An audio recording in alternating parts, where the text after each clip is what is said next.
So good evening and welcome. So nice to see you all here this evening. My name is Carrie Marsh and I'm the director of the Clarke Historical Library. Is everything okay, Brian? So the Clarke Speaker Series, of which this is the first one of the spring semester, is one of our signature programs, and we're pleased to have you here this evening. So I'd like to begin the evening by acknowledging that today we are here on the beautiful lands maintained for generations by the Anishinaabe people, the indigenous inhabitants of Michigan, with whom we continue to partner today at Central Michigan University. So before I kick into the heart of the introduction, we have two exciting events coming up. So first, this week on Thursday, from 11 a.m. to 5 p.m. in the Baber Room of here in Park Library is the Clarke's annual Children's Books from Around the World celebration, during which members of the CMU community will read books written in languages other than English from the Clarke's International Children's Book Collection. And that event goes from 11 a.m., as I said, to 5 p.m. It's a drop-in, drop-out. The students and other members of the community will be reading all day long. To come and have a study break and listen to students read children's books. It's an amazing event. And our next speaker series event is going to be online, okay? It's not going to be here, it's going to be virtual. Tuesday, February 25th, 7 p.m. CMU alumnus Carson Pritchard will give a talk based on his recent book, The Salmon Capital of Michigan, The Rise and Fall of a Great Lakes Fishery, about the residents of Rogers City, Michigan, a once booming Lake Huron fishing town, and how they were impacted by the introduction and depletion of the salmon. So the link to the free registration is on the Clarke's website. If you have any questions, give us a call or email us, and we're happy to help facilitate your free registration to that online event. Again, that's Tuesday, February 25th. So just a couple quick housekeeping points. First, please mute or turn off your cell phones. This event is being recorded, and the recording will be available for later viewing on campus via CMU's Chipcast. By your presence here, you agree that we can put this recorded event online. Because we're recording, for the Q&A at the end of the talk, we'll have a microphone and for you to use to ask your question. We need to have you ask your question with the microphone so we can get it on the recording, in other words. And also, finally, we're holding a reception and book signing in the Clarke after this talk tonight, and I hope that you will all come. You're all invited. Stay and chat with our speaker this evening. Okay, hope to see you all there. So, quarantine, lockdown, misinformation about immunization safety. I'm not referring to COVID-19 of the 21st century, but to smallpox, the most deadly disease of 18th century America. Tonight's speaker, Andrew Wehrman, professor of history at Central Michigan University, is here to discuss how the American colonists navigated epidemic, the pivotal role of vaccination and vaccinators in combating the disease, the early debates over inoculation, and the outbreak of the Revolutionary War in the middle of the smallpox epidemic. His talk tonight is based on his award-winning book, The Contagion of Liberty, The Politics of Smallpox in the American Revolution, published by the Johns Hopkins University Press in 2022.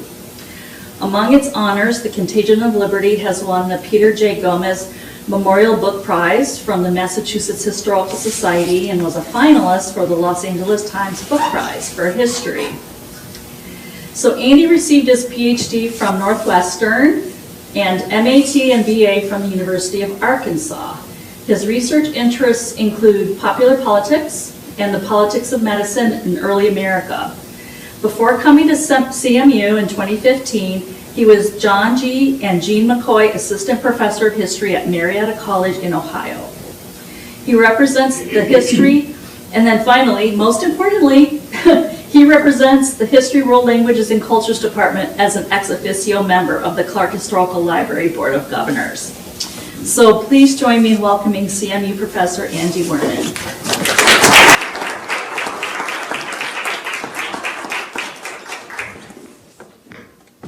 Thank you. Oh, there it is. Hi. That's working.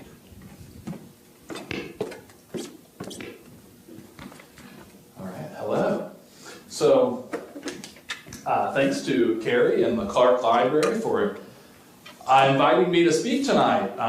I've sat in this room dozens of times watching other people speak, never done it myself, so that's fun. I've given dozens of talks about my book now. It came out about 2 years ago.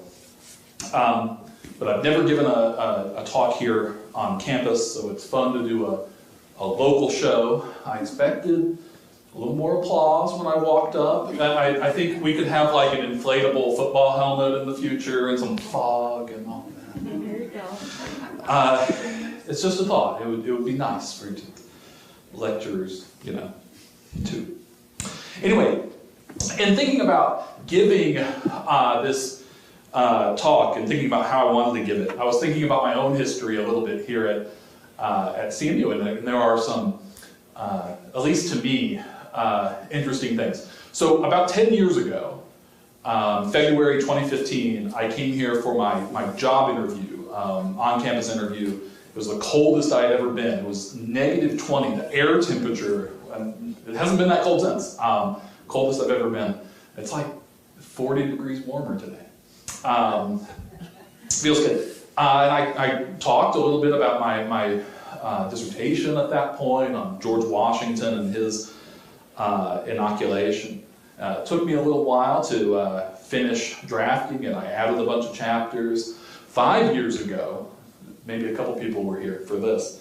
Advance a slide. 5 years ago, I did a works in progress presentation. This was when history was over in Powers Hall, February 28th, 2020.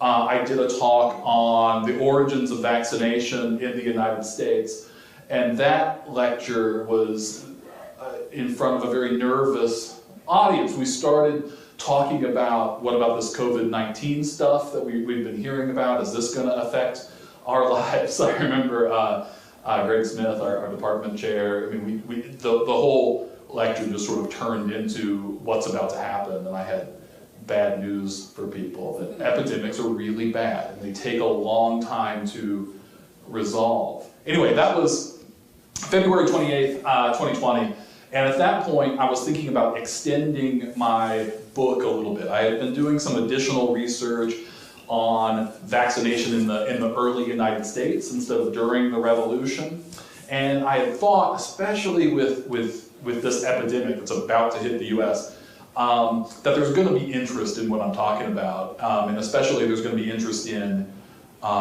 vaccination. Most of the histories, and there aren't many of them, on smallpox during the Revolution ends with the Revolution. My dissertation ended with George Washington's decision to inoculate the Continental Army. But I was left with this question that had been nagging me for a while, and that is, if George Washington mandated the inoculation of the Continental Army, how come that didn't seem to translate to a vision for public health in the new nation? How come the Constitution doesn't say anything about health? Why did George Washington as president not make more speeches or statements encouraging people to get inoculated or start an inoculation program? And then when vaccination came to the United States after Edward Jenner's discovery in the 1790s, why didn't that lead to sort of mandated vaccinations across the country? So these are some of the questions I had, and when I was giving this talk in 2020, I was working through some of that.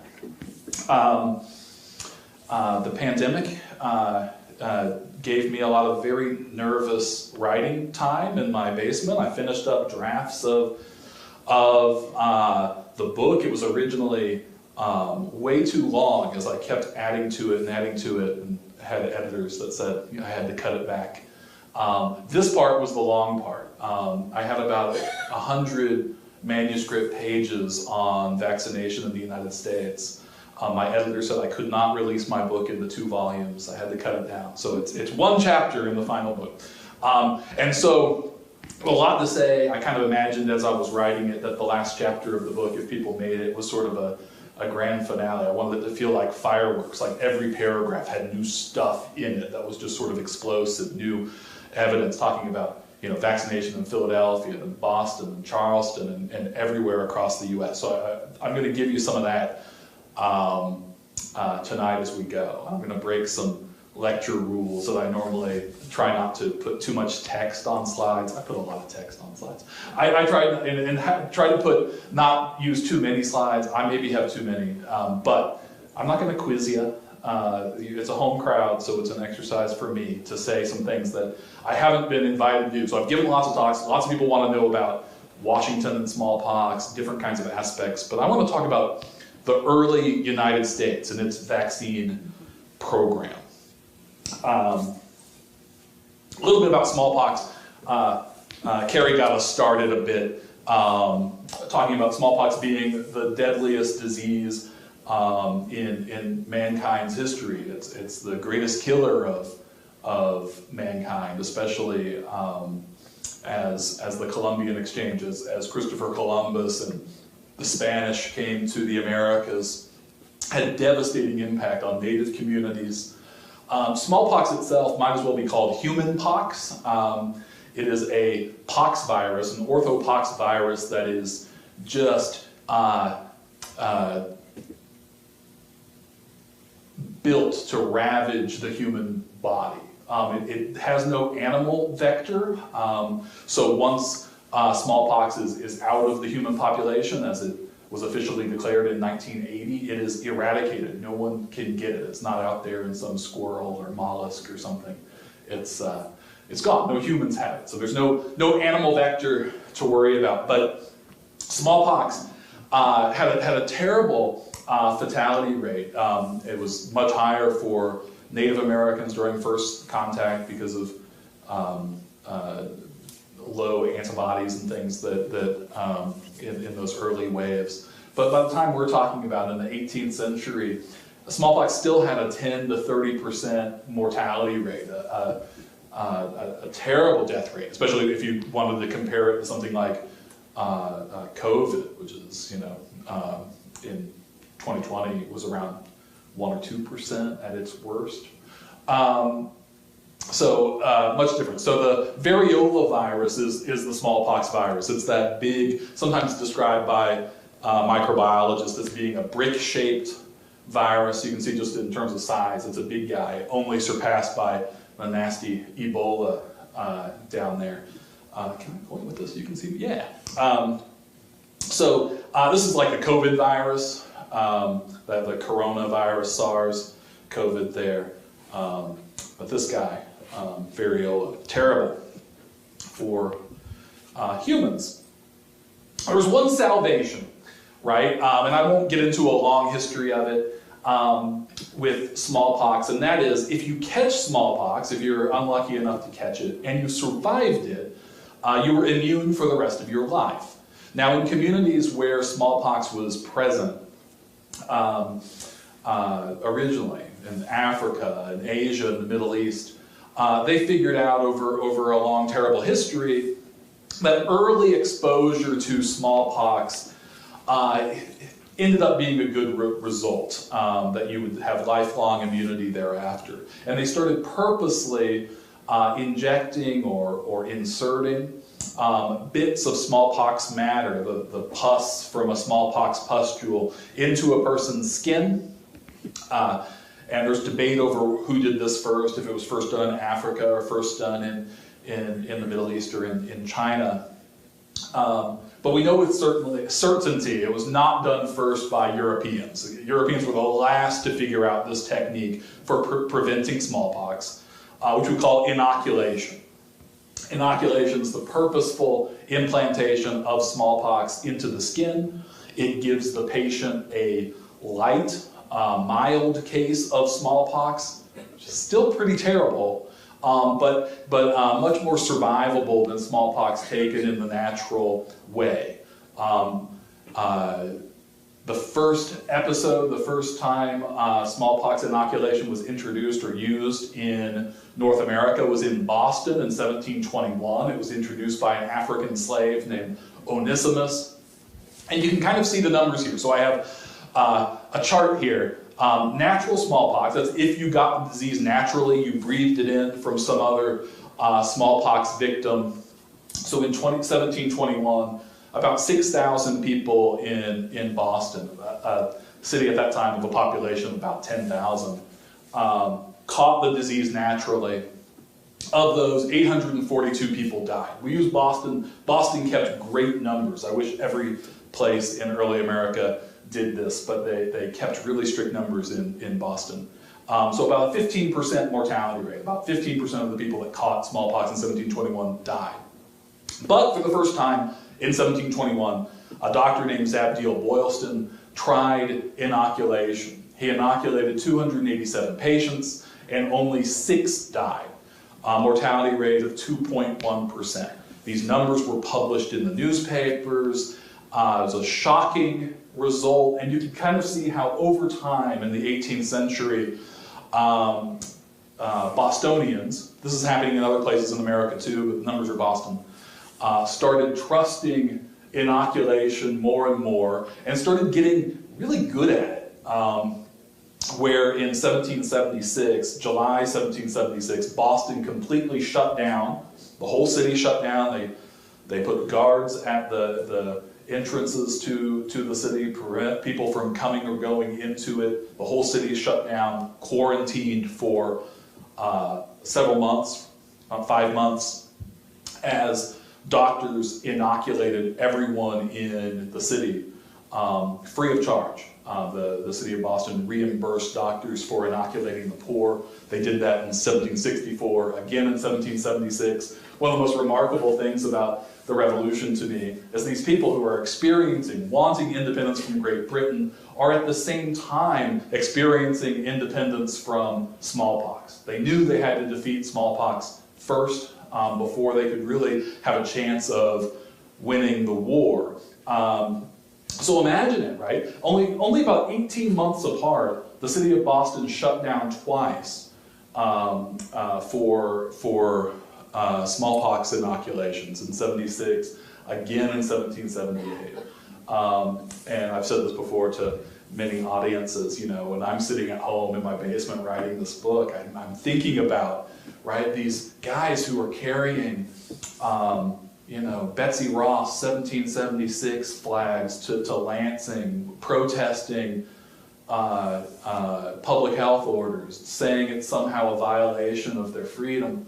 And I'm thinking, these people knew what freedom was, right? They're the ones fighting for independence. They made those flags, the Don't Tread on Me flags and stuff, and had no problem with public health. Not a single person protested these efforts, these quarantines efforts, these mass inoculations that happened during the Revolution. Didn't happen. It was all part of liberty. What good is independence if you're dying of smallpox?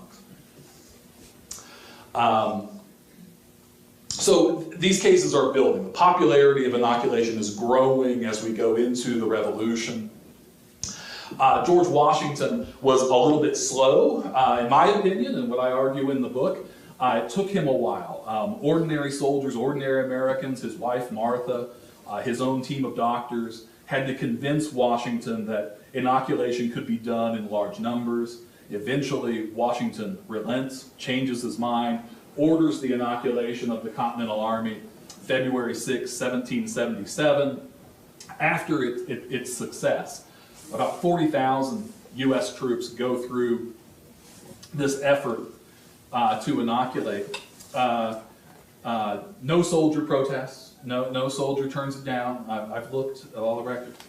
And Washington, after this experience, after he sees waves and waves of troops successfully inoculated such that smallpox is no longer a threat to his army, Washington even, he writes a number of letters to different governors of states, putting pressure on them to provide for inoculation in different parts of the country.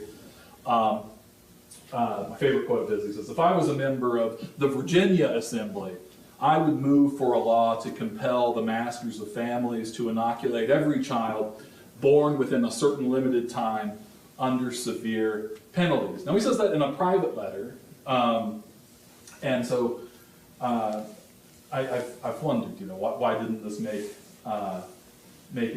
it into public policy?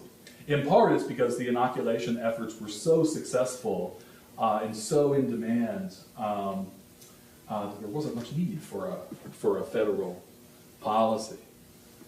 Following the American Revolution, inoculation was shown as not just a wartime effort. It wasn't just something that soldiers were doing during the war to fight it.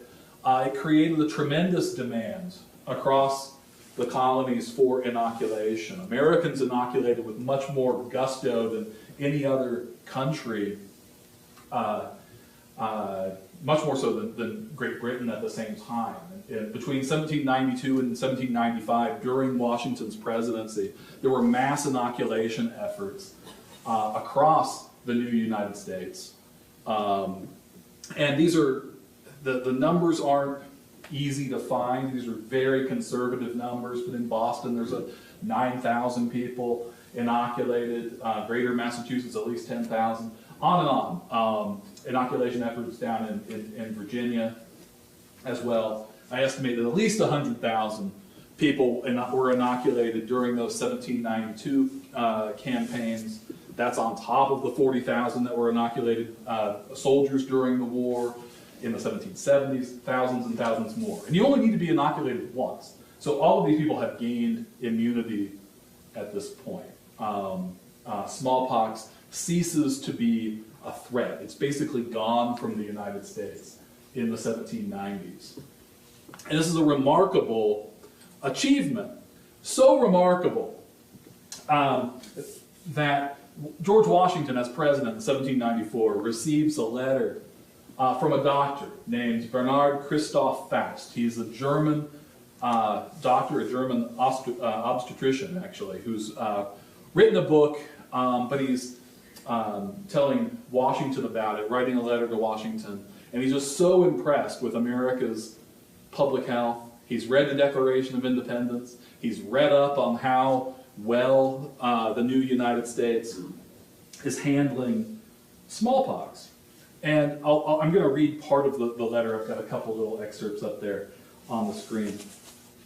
Faust writes, "We may hope with confidence that the nations in which men are not bound to serve the merely apparent happiness of a few, but the good of nations and of the whole family of mankind will soon perceive and acknowledge this position and these self-evident truths, that all men are created equal, that they are endowed by their Creator with certain unalienable rights. Among these are life, liberty, and the pursuit of happiness." So he quotes the Declaration back to George Washington.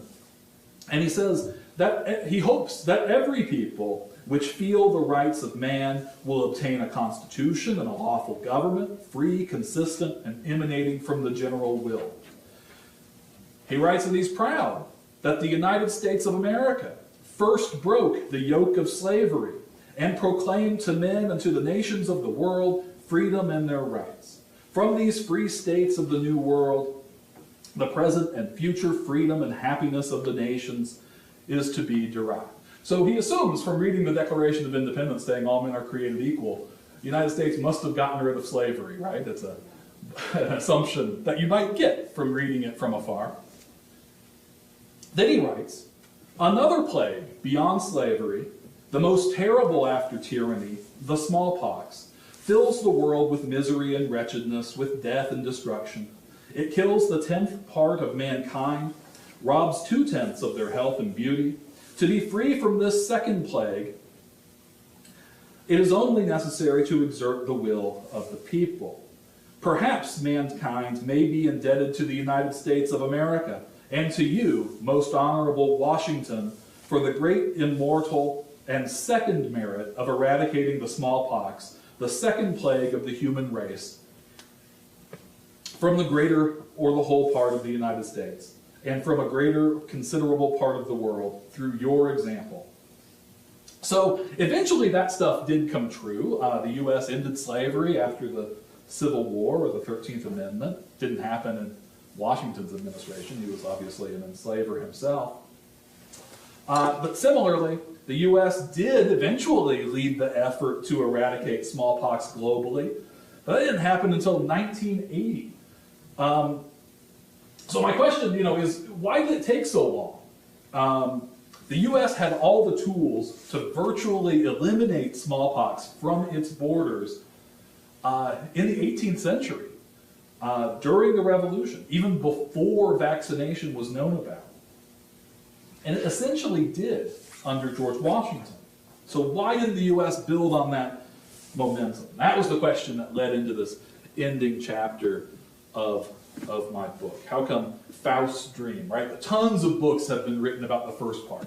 Why the United States didn't build on that momentum from the Declaration to eliminate slavery then and there. Very little, nothing, as far as I know, has been written outside of what I've written on the second part of that question. Why didn't the United States then and there take more efforts to eliminate smallpox? Well, one problem, there's a number of problems. One of them was that by the 1790s, smallpox was no longer the most feared disease in the United States. There was a new disease that was much scarier. Smallpox seemed under control through inoculation. Hundreds of thousands had been inoculated and were immune to it. But there was a new disease that threatened the nation's capital, Philadelphia, in 1793. That disease was yellow fever. And while people around the world understood how smallpox infected you, that it was contagious, nobody knew how yellow fever spread. It seemed random. Now, of course, we know that it's spread by mosquitoes. But whereas, mosquitoes strike so randomly, sometimes, they didn't know that, a house with a window open might get infected, one with it closed. Mosquitoes would pass by. They didn't know how it worked. Benjamin Rush, the leaders in medicine at this time, argued that yellow fever must not be contagious. It doesn't work like smallpox. And he argued that it was caused by a bunch of old coffee grounds, damaged coffee, which had been thrown upon Mr. Ball's wharf in Philadelphia, that this putrid coffee created a miasma, bad air in Philadelphia, and it was that bad air that was the cause of the epidemic. 5,000 people died in the yellow fever epidemic of Philadelphia, and the scariest part was that nobody could really figure out what the cause was, how it happened, or what to do about it. There's no vaccine, there's no inoculation, it's a terrible disease. And this led others to sort of speculate on how disease worked. Yellow fever really broke Americans' brains. All this momentum from smallpox that had been building died out. And one of the big culprits is the dictionary guy, Noah Webster, right? Before he wrote his American dictionary, he wrote this treatise called A Brief History of Epidemic Diseases. It's not brief, it's a couple volumes, it's like 900 pages, and it's crazy. If you can Google it, it's in Google Books. And Noah Webster starts rethinking the whole concept of disease and says that contagion doesn't make sense. He tries to trace every epidemic that's ever happened, and he maps it against all these natural disasters that have happened. And he says, that it's atmospheric conditions, that a volcano in Italy going off can lead to somebody getting the flu in Florida, that it's a disordered atmosphere. He blames the appearance of earthquakes to epidemics. He writes about how, one summer there were a whole bunch of caterpillars in New London, Connecticut, and then the next fall everybody got sick. That has to be connected. It's just really scatterbrained. But the point of Webster, who's a big political animal, he's a federalist, he says disease isn't contagious. And because I've proven in this book that disease isn't contagious, therefore public health laws don't do anything. They're no good. They're superstitions. And he says this, and it's what a lot of merchants and business people in the U.S. want, because those shutdowns, those quarantines, closing down of Boston, that cost a lot of people money. The ports of Boston were shut down. A lot of people lost money in those things. It was very expensive, paying all the doctors to inoculate, paying people to feed the poor. And Webster, using this evidence that he's built up from yellow fever, makes this argument, which is very compelling to a really business-minded United States that's trying to get involved with global trade. He says, look, if we shut down our cities due to epidemics, we're never going to be a wealthy nation. Webster declares, I find no evidence that health laws ever saved a country from pestilence in a single instance, but abundant positive proof of their utter inefficacy. Now that should sound crazy, because he just lived through defeating smallpox during the Revolution, the inoculation of American soldiers. Webster doesn't talk about any of that.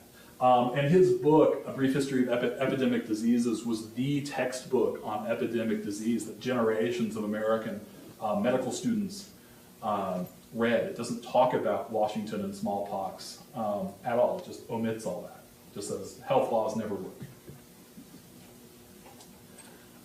So the timing was bad. You know, there's a sort of tendency to think in the history of medicine that things always get better, that doctors develop new cures, and our lives are always getting a little bit better. We're living a little longer. We know a little bit more than we do in the past. But it doesn't always work that way. History isn't always just a story of forward progress. There are these steps back, and yellow fever was one of them.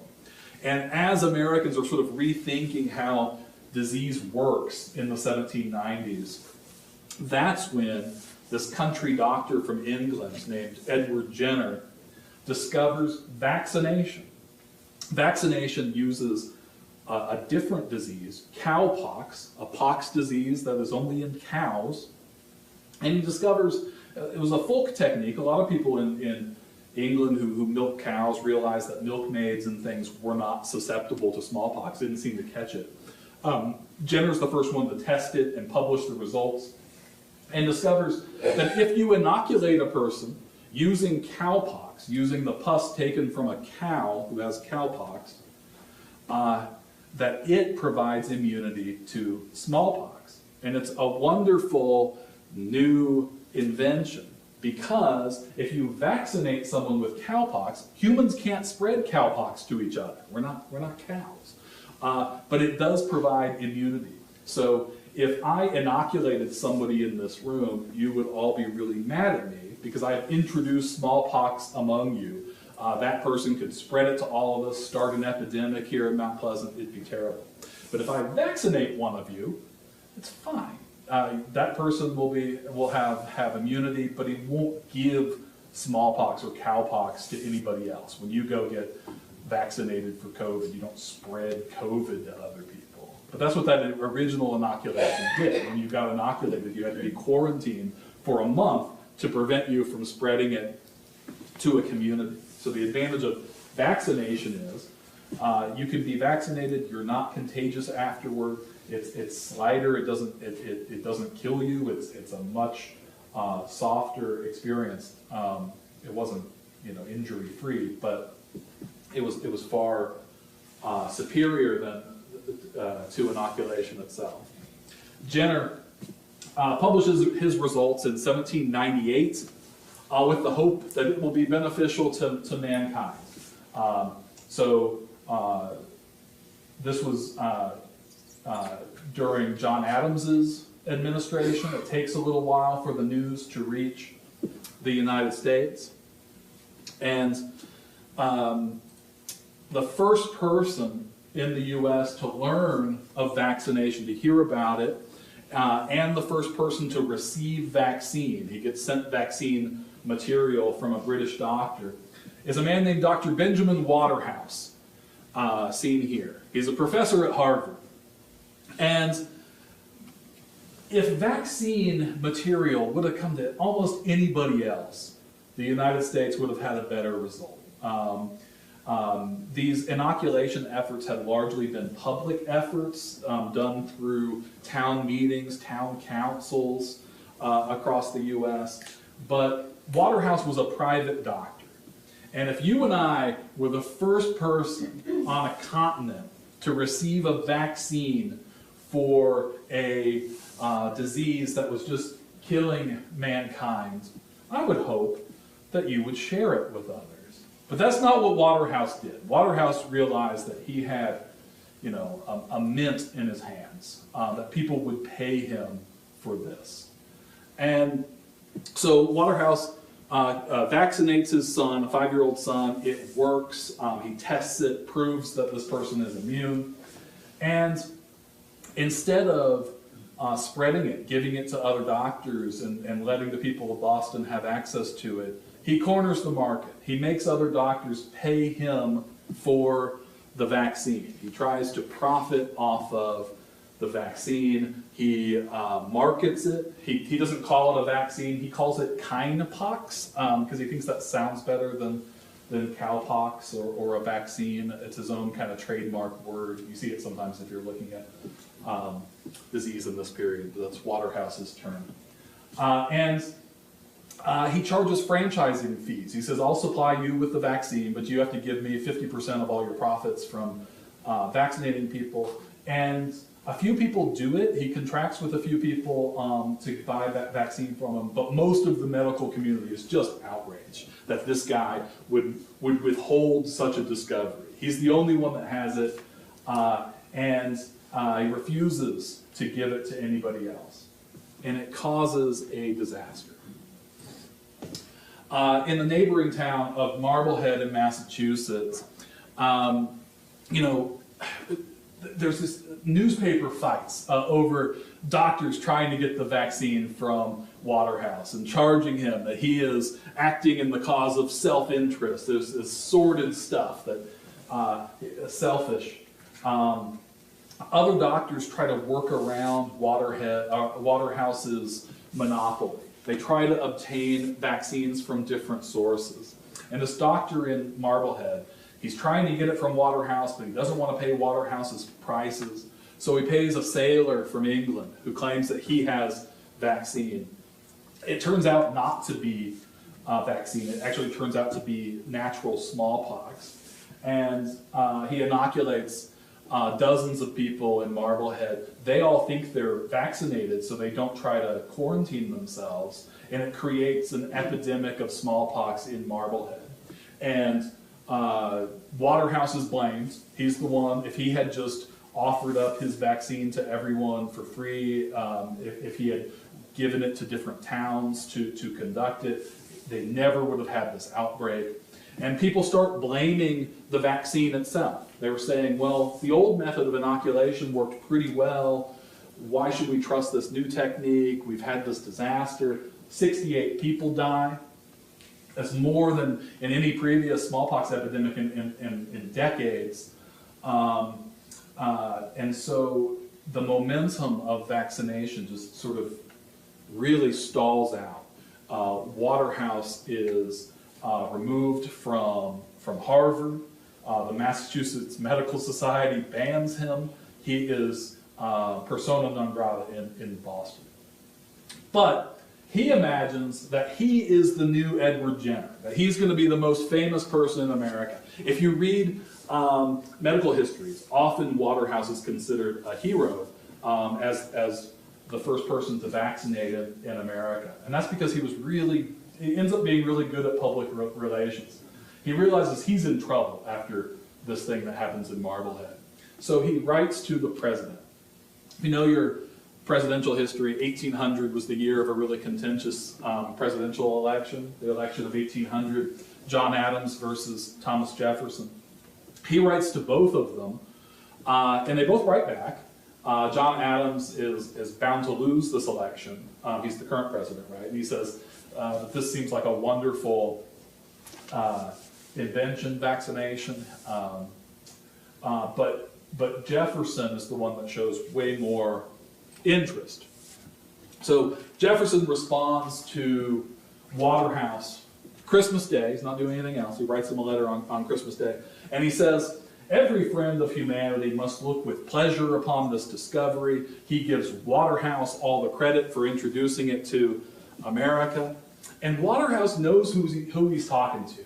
He knows that Jefferson is an enslaver, and he knows that vaccination has a particular appeal to slave owners. Most slave owners did not inoculate their slaves. A lot of slaves died during the American Revolution because people like Jefferson didn't inoculate them. To inoculate a slave, you had to quarantine them, or else they'd infect others, and it meant that a slave would be out of work for a month while they recovered. Some people died from inoculation, so most inoculators didn't inoculate slaves. But vaccines, you can vaccinate someone, and Jefferson wrote this. He said, the most amazing thing is I can vaccinate one of my slaves while he's working on an anvil, and immediately thereafter he can strike the anvil again. He's not sick at all. And so Waterhouse sends Jefferson images of the effects of vaccination on black skin, just to make this point, that vaccinating enslaved people is a vast improvement than inoculation. Jefferson agrees. Jefferson is one of the first vaccinators in the United States. You can probably count on two hands the number of people who actually physically vaccinated people before Jefferson did, because Jefferson starts personally vaccinating enslaved people at Monticello in 1801. Jefferson actually invented a way of shipping the vaccine, because that was a big problem. The vaccine would dry out over the summer or over long distances, and Jefferson suggested putting the vaccine in a sealed vial, corking it really well, and then putting that vial into a bigger one that's filled with water, and then corking that really well, and that managed to transmit the vaccine to other places. So Jefferson was a huge champion of vaccination as we go. Fireworks party, so go quick. So Jefferson then sent vaccine. He's taking it from his own enslaved people, from their arms. After they're vaccinated, it creates a sore. You can then use that sore to harvest more vaccine. So Jefferson becomes a big transmitter. He sends vaccine, as President of the United States, out to other places. He sends it to Philadelphia. They start vaccinating there. Benjamin Rush starts vaccinating medical students. And Rush and this doctor who's pictured here, named John Redmond Cox, asked Jefferson, they said, can you make a speech? Can you come out publicly for vaccination? That would really help get people on board. Stamp it with authority and respectability. But Jefferson doesn't. There's no speech by Jefferson endorsing vaccination. He doesn't come out and tell the public this. He talks about it privately a lot, how great it is. But he doesn't do it publicly. Jefferson prefers to think of vaccination as sort of something people should decide to do privately, rather than through any kind of public duty or public campaign. It goes with sort of Jefferson's politics and his thought of having sort of independent yeoman households. He's not really thinking about what would be best in cities, which is where smallpox does most of its damage. What we know about Jefferson, the vaccinator, comes from the fact that after Jefferson declines to make a public statement, Rush and Waterhouse and others publish some of Jefferson's private letters in newspapers. So people start learning that Jefferson does support it. But it's not because he puts out his own message. It's Black History Month. Valentine's Day's coming up. So a couple connections here. But this is something that I found in my own research for the book, The First Vaccinations in New York City. New York doctors were clamoring for the vaccine, and Waterhouse kept sending them to New York, but the vaccines turned out to be no good, ineffective. And so Waterhouse came up with a plan. The governor of Mississippi, who had been replaced, wasn't reelected, came back to Boston with a number of enslaved people from Mississippi, and he wanted to be vaccinated when he returned to Boston. So Waterhouse vaccinates him and his slaves, and realizes that one way to send the vaccine is just through a person's arm. So he vaccinates one of this guy, Winthrop Sargent's slaves. We don't know his name. And then the enslaved black man goes to New York, has a little outbreak on his arm, and then a New York doctor named Dr. Valentine Seaman, don't laugh, maybe laugh a little. Dr. Valentine Seaman takes a little bit of that vaccine from this enslaved man's arm and uses that to conduct the first vaccinations in New York City. He first vaccinates his son, who's also named Valentine Seaman, and that man became the oldest living man in New York. It's a photo of the first person vaccinated in New York City because he lived until 1898. A long life, right? Proving that the vaccination was safe. So it traveled in that way. It came the same way through enslaved people to Charleston, South Carolina. A doctor in Charleston, South Carolina named Dr. David Ramsey, who was also one of the first historians of the American Revolution, says everyone is a believer in vaccination. Within a couple of years, there's high demand for it. Ramsey reiterates that there's an incalculable value to enslavers for vaccination. But unlike Jefferson, Ramsey says, look, if we vaccinate all the white people in South Carolina, then the epidemic, the disease will have nowhere to go. We don't actually need to vaccinate enslaved people because all the white people will be a buffer against it, will stop it. And we don't have to waste all that money that we would do vaccinating. So over the decades, epidemic strike, a terrible epidemic during the Civil War that affects fugitive slaves in the Civil War, and it's because of this sort of long practice of rich white people in the South getting themselves, their children vaccinated, but not vaccinating black people, a disparity in healthcare that has a long history and dates back to this period. As people selectively vaccinate, right, when smallpox does come about, it starts being easy to blame the people who haven't vaccinated for their own negligence. Why didn't you go get vaccinated then, right? I don't have to worry about you. I'm going to skip this. I'm running a little short on time. So the United States progresses really slowly. Outside the U.S., vaccination is booming.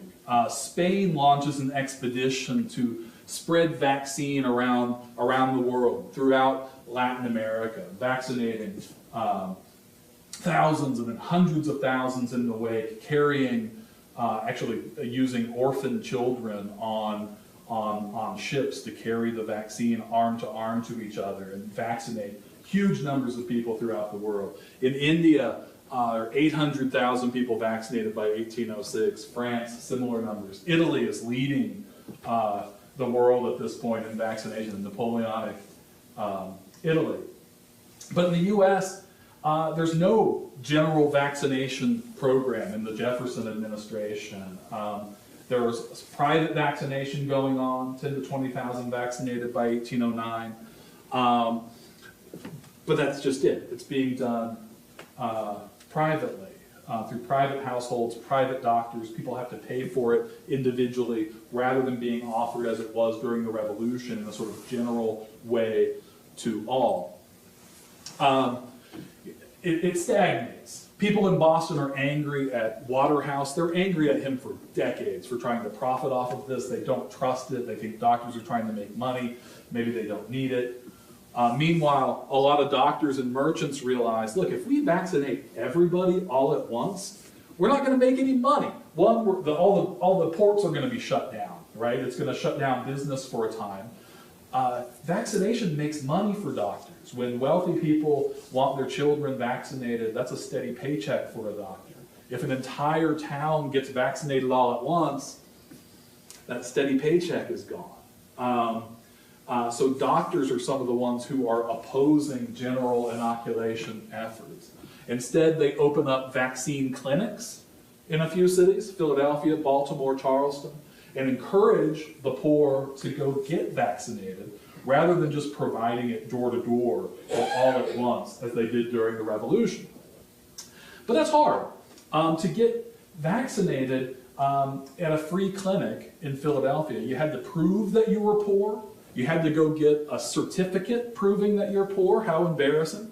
You had to be recommended. You had to come with a recommendation letter from someone who was wealthy, certifying that you are poor, right?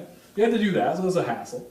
The vaccine clinic was only open limited hours. I have the schedule of hours and things. It was hard to get in. You had to make multiple appointments. You had to basically have 2 weeks where you can come every day at 9 o'clock so the doctor can check on you. Very few people could do it. And then the simple availability of these clinics meant that when smallpox epidemics broke out, as they did, the wealthy people that have all been vaccinated could blame the poor people. Why didn't you go to the free clinic, right? Why didn't you do more, right? They start blaming people for getting smallpox, right? This was a favorite sort of chart that Benjamin Waterhouse made, encouraging people to vaccinate, right? It says that natural smallpox is like crossing a dangerous stream. 1 in 6 persons perishes. Inoculated smallpox is a little bit better. It's like crossing the stream in an old leaky boat, where 1 in 300 perishes. But kindpox is his name for vaccination, right? Is non-contagious, never fatal. It's like crossing the stream on a new and safe bridge. This is answering the question then of why it didn't develop in this way. Now, there were some Americans, and I want to finish on this note, that were calling for it. There's a town in Massachusetts called Milton, Massachusetts, and they say, look, it doesn't work. Vaccination doesn't work. We have a chance to eliminate smallpox here, and if we just vaccinate everyone in our town altogether, well, nobody in our town will ever get smallpox. If we just wait for people to pay for it on their own, it'll be forever. It's not going to work. So Milton does a general vaccination. They say we must vaccinate in one body, in one accord. All of us will be immune. We'll do it every year. We'll have an annual vaccination. We'll hold them at schools, right? At every school in the community. We will hold a public vaccination. Anybody who hasn't been vaccinated will come. We'll keep a list of who's been vaccinated and who hasn't. And there'll never be smallpox in our community. And Milton does this. They publish their results. They send a letter and this kind of pamphlet of all their results to every public figure in the United States. They send it to the president, who at that time was James Madison. They send it to every member of Congress. They send it to every professor at Harvard. They send it everywhere saying we should have a general vaccination. And they come up with a program. They say if every town does this, if every town has its own general vaccination, we'll eliminate smallpox. It's that easy. You'll only have to do it once, and then every subsequent year you can just vaccinate children. And people are in on it. The newspapers start publishing it. The Milton Plan, the Miltonians have it figured out. The governor of Massachusetts gets behind it. There's almost a law in Massachusetts requiring every town to vaccinate all of its people annually, to keep records of this for free. And it doesn't quite work. Benjamin Waterhouse, our old friend, speaks out against it. He says that this will bankrupt the doctors. If nobody has smallpox, how do we get paid? The Boston Medical Association also opposes general vaccination. Instead, they say, look, if there's an epidemic, we promise we'll vaccinate anyone who's certified poor for free, right? But we don't want to just vaccinate everybody all together and just, that'd be too much work. We wouldn't get paid for it. So Massachusetts passes a much more sort of benign bill in 1810. Instead of the Milton Plan, They pass a recommendation for vaccination, that every person ought to get vaccinated, but it doesn't require it by law. And thus, this kind of last best effort for the United States to develop a sort of a statewide vaccination program that might be the envy of other states, where other states might do the same, doesn't develop. Instead, we get this piecemeal thing that comes together. Eventually, in the 1830s, Massachusetts requires school children in public schools to get vaccinated. That does catch on, but it takes decades and decades, right, to eliminate smallpox from the United States. There were still outbreaks of smallpox in New York City in 1948. It takes a very long time when they had it figured out before. So that's where my book ends, with Milton, and I've carried on as longer than I ought to have. So I'm happy to take a few questions. I think Carrie is here to assist with that.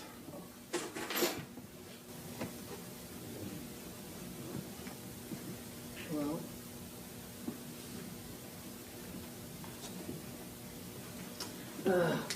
Batteries. Wore out the batteries.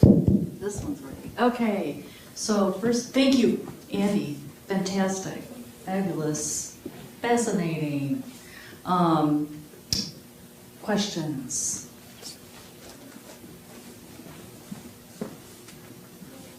I didn't think there were too many words.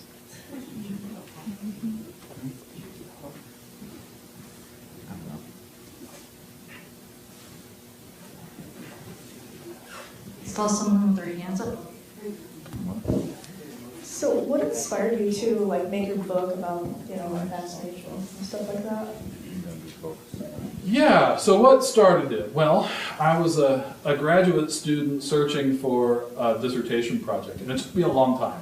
It was not, some people came into graduate school already knowing what they wanted to do. I knew that I wanted to learn about ordinary people during the Revolution. I had an interest in studying poor people during the Revolution, but it took me a long time to figure out an angle on it that worked. But I was, spending a lot of time in the library at Northwestern, just looking through different primary sources, journals that people wrote during the Revolution, especially common people's. And I came across a journal written by a sailor, an average guy, and I just kind of flipped through. What did the sailor think of the Stamp Act? What did he think of the Tea Act? And he didn't write about any of that. But all he wrote about was who was getting sick from smallpox, who was dying. He wrote about his wife getting smallpox, his kid getting smallpox. He wrote about how angry he was that some people were getting inoculated, but he couldn't. And that was it. That was the ticket. That was realizing that it wasn't just happening to the sailor. It was across the country how the politics of smallpox were playing into the Revolution. So it took a lot of discovery. But I didn't go in thinking that that's where it would go. It was the sources that did it. Thank you. What would be like the comparative cost back in late 18th century to get vaccinated versus like modern times? Yeah, so right now, especially under like the Affordable Care Act and things, our vaccinations during COVID were free, which is the Miltonians would cheer that on. They would be so impressed that you could get vaccines from any corner CVS or Walgreens that they were distributed. That part they'd be amazed by. The cost. To get vaccinated in Boston, if you were going to go to Dr. Waterhouse, he would charge you $5 to get vaccinated. $5 in 1794 time. This is a time where an average sailor, like the guy I talked about, maybe made $40 a year. To get himself vaccinated and his kids vaccinated, it would cost like half his salary or more. Really, really expensive. Milton proposed that vaccination should only cost 25 cents, that they should have these price controls on it. Waterhouse debates it. He says, lowest I could do is $2.50 during an epidemic. Otherwise, $5 is the going rate. So there's these discussions about how much it costs. Yeah, really high. You know, if you're an 18th century doctor, you don't have much that works, right, in your toolkit. And all of a sudden, there's this huge demand for vaccination, Waterhouse controlled the supply, as did the Boston Medical Association. They didn't want the average people, average mothers, or people vaccinating their children. They had lots of warnings: don't vaccinate yourself, only go to an experienced doctor. That kind of stuff was in the newspaper, so to try to encourage people to go to them and to pay their prices. Anyone else have any questions?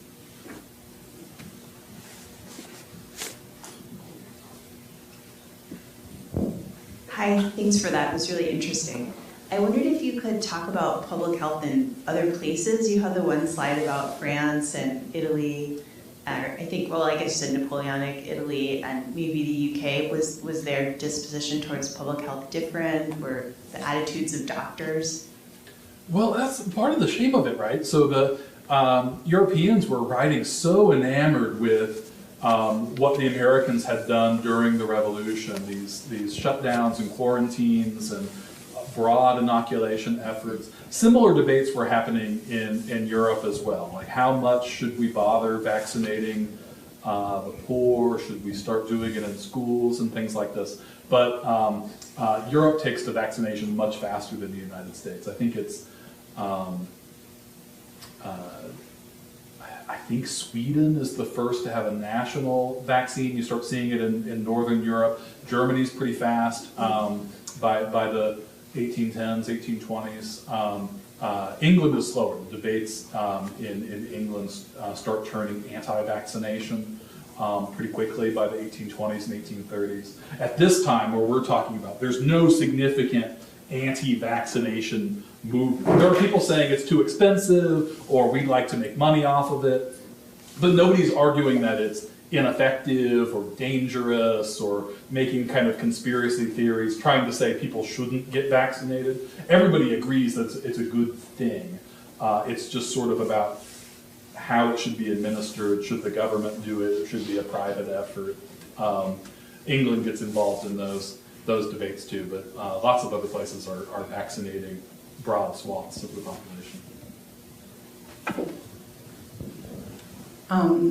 With the Saginaw Chippewa tribe being very close to CMU and having a relationship in the boarding school, did you find that there was information accessible to whether or not there was a vaccination policy through public health for Native Americans, and is there potential for an appendix for that information? Yeah, I have a little here. Let me. I felt myself running out of time, and I probably I wanted to get towards the end. But so one of Jefferson's things that he does do, he doesn't advocate for vaccination to the public, but he does tell Lewis and Clarke to take vaccine with them and teach Native peoples that they encounter how to vaccinate. Now, this effort fails. The vaccine doesn't work for them. It is inert. When Lewis and Clarke get to Cincinnati, they say, "Look, this vaccine stinks. It doesn't work." And so there is no transmission there.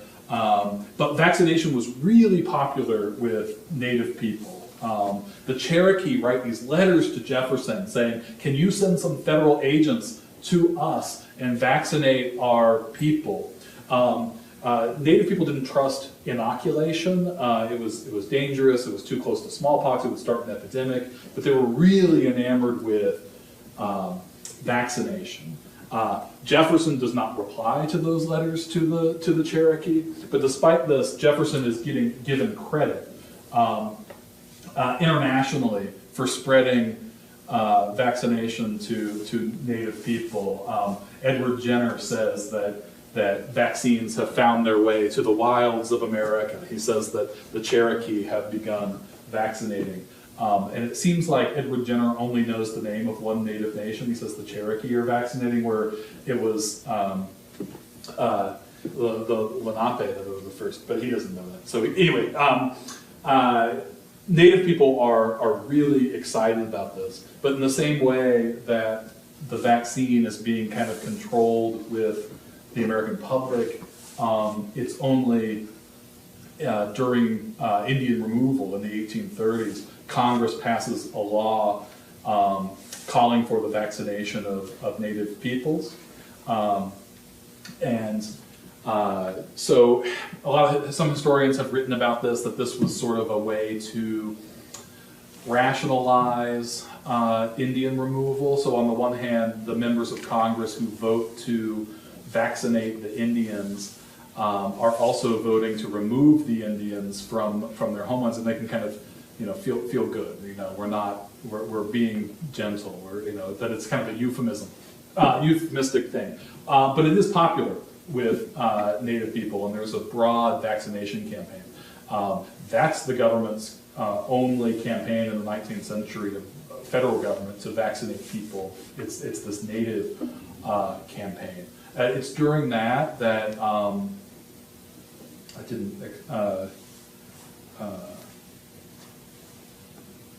Douglas Hope, right, in Michigan, is a vaccinator. When he comes through and goes and tours up into the Upper Peninsula and things like that, he vaccinates the Chippewa, but then they start vaccinating themselves. It becomes really popular here.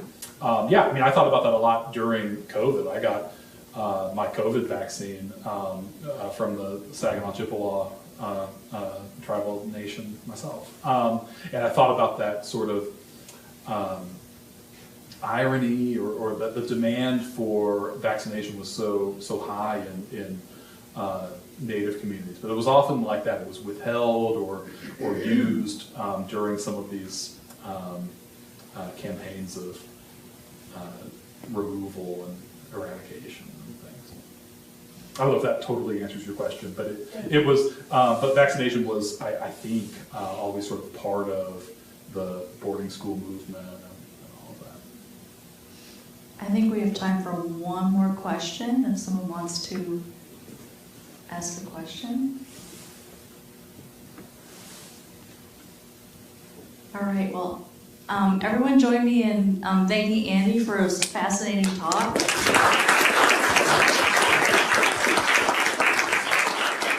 So if you will come with us back to the Clarke, we'll have having a reception. The bookstore is there with some books if you'd like to buy a book.